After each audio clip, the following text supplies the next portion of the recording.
¿Qué tal, Martín? Y a toda la audiencia, muy buenos días. A ver, la pregunta primero, vamos a aclarar qué es un exoesqueleto, ¿no? Porque uno habla exoesqueleto y se imagina una película de ciencia ficción, un aparato de cuerpo completo. ¿Qué es lo que han desarrollado en este caso para Valentino?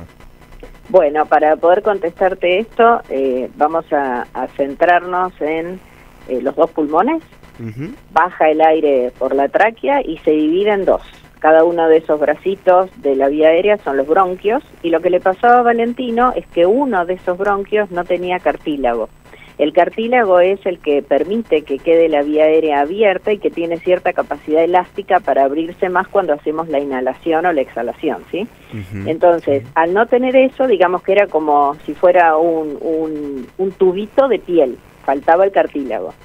Ya se había mostrado en trabajos de investigación previos que intentando con un stent parecido a esos resortitos que se ponen cuando hay una obstrucción en un vaso sanguíneo, se intentó poner ese tipo de stents para resolver los pocos casos que por suerte hay a nivel mundial de estas malasias, broncomalasias se llama la afección aquí, y no funcionan porque producen muchas infecciones. Entonces lo que se busca es dar el sostén a ese bronquio, que está hecho como de piel, digamos, por fuera. Por eso lo de exo, ¿no? Claro. Exo es por afuera y esqueleto, sostén. Entonces, ¿en qué consiste este exoesqueleto?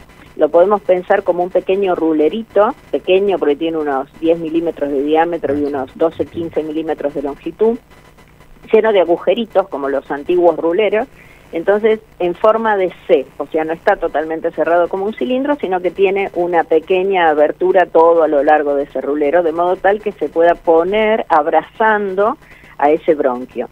Por todos esos agujeritos se pasan montones de hilos de sutura que se fijan al bronquio, y cuando está terminada esa tarea, el cirujano tensa los hilos y de esa manera logra que el bronquio quede adosado a ese exoesqueleto externo, claro, que lo va a acompañar durante por lo menos 3 años de vida hasta que ese bronquio pueda tener una estructura de una piel más rígida que se fibrose, y entonces que una vez que se bioabsorbe, porque ese exoesqueleto es absorbido, así como los hilos de sutura que quizás algunos han tenido, ¿no? Que les ponen, los cosen o alguna lesión y le dicen no tiene que venir a sacarse los puntos porque se disuelven. Bueno, así es reabsorbido ese exoesqueleto pasado unos 3 años, y es la situación en la que está Valentino hoy. Claro. ¿Qué edad tenía Valentino cuando lo sometieron a esa cirugía? 7 meses. Ah, claro, era bien pequeñito. Bien pequeñito. Sí. Me imagino que el desafío es justamente que, por la edad también, ¿no? Desarrollar un producto tan pequeño.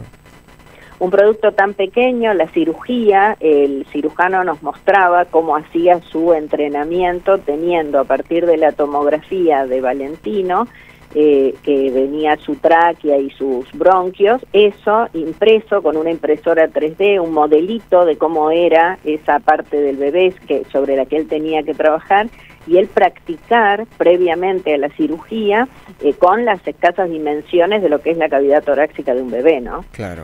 Claro. Ahora, entendiendo que Valentino va a ir creciendo, por supuesto, que su tráquea también va a crecer, que los bronquios van a crecer, ¿cómo fue desarrollarlo pensando en eso, ¿no? En el paso del tiempo?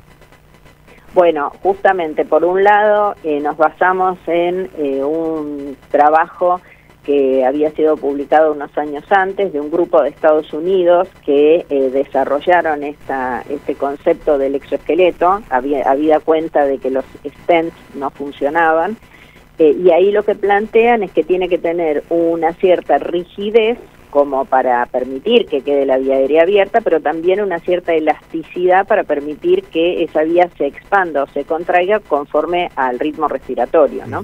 Entonces eso significaba trabajar con un cierto tipo de material, y no solo el material, sino también la forma en la que se iba a fabricar ese rulerito, ¿no? O sea, cuál era el espesor del rulerito, cada cuántos décimas de milímetro iba a haber agujeritos, de qué tamaño. Bueno, eso iba a ayudar a conformar la respuesta mecánica esta de cierta rigidez y cierta elasticidad a la vez, que tenía que tener esta pieza, ¿no? Y bueno, y de ahí entonces que conociendo, y el material tiene que ser reabsorbible, o sea, claro, con el correr del tiempo, cuando ya el bebé crece, pasan unos 3 años y se logró que adquiera esa piel una textura, digamos, de mayor espesor y que ya no colapse, que se fibrose, digamos, entonces ahí se tiene que disolver. Así que también el proceso de fabricación tiene que tener en cuenta en cuánto tiempo se tiene que disolver ese exoesqueleto. Claro.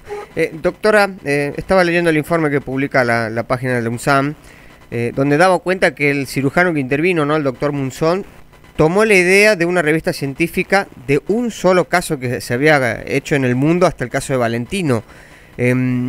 ¿Cómo es enfrentarse con esa situación, con decir es algo novedoso que no se ha hecho muchas veces y decir sí lo podemos hacer aquí?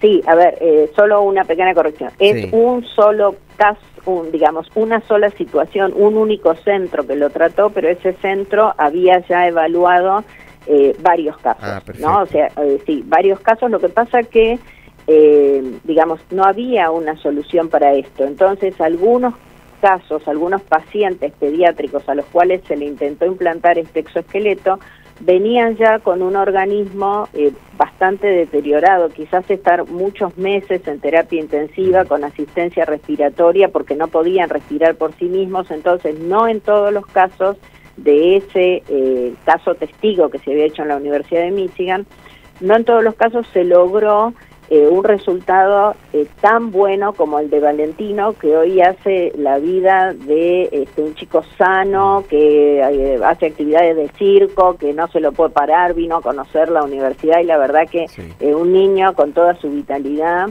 de 4 años y medio. Y bueno, ¿por qué pudo hacer esto? Porque se lo pudo tratar en el momento en que los padres consultan, le habían hecho previamente otra cirugía por otra situación que tenía en su organismo, sí, y bueno, llega justo un punto en el cual su organismo no está tan deteriorado y entonces la diferencia en la calidad de vida que él tiene respecto a algunos de esos casos testigos del primer caso de la Universidad de Michigan es muy superior. Claro.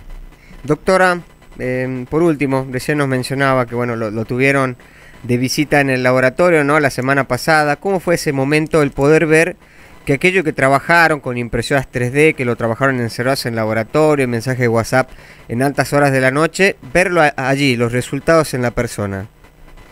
Bueno, la verdad que fue muy lindo conocer a la familia. Nosotros teníamos, porque la verdad que el equipo que se logró armar así, sobre la urgencia, con el cirujano, fue muy bueno. Entonces, en la medida en que Valentino iba progresando, nos mandaba alguna foto, claro, alguna imagen, así que en alguna medida lo habíamos visto crecer, así no con frecuencia, pero digamos teníamos algunas imágenes de que iba, porque nos interesaba, por supuesto, saber cómo iba siendo la reparación de su organismo, ¿no? Uh-huh. Ahora, claro, ya tenerlos en el laboratorio, también conocer a los padres, bueno, ahí hay un tránsito de emotividades, claro, a flor de piel todo el tiempo, que bueno, también es muy lindo para seguir propiciando este trabajo que tiene muchas veces resultados en publicaciones, en formación de jóvenes profesionales que nos reconforta mucho y nos da mucho orgullo, y bueno, uno nunca espera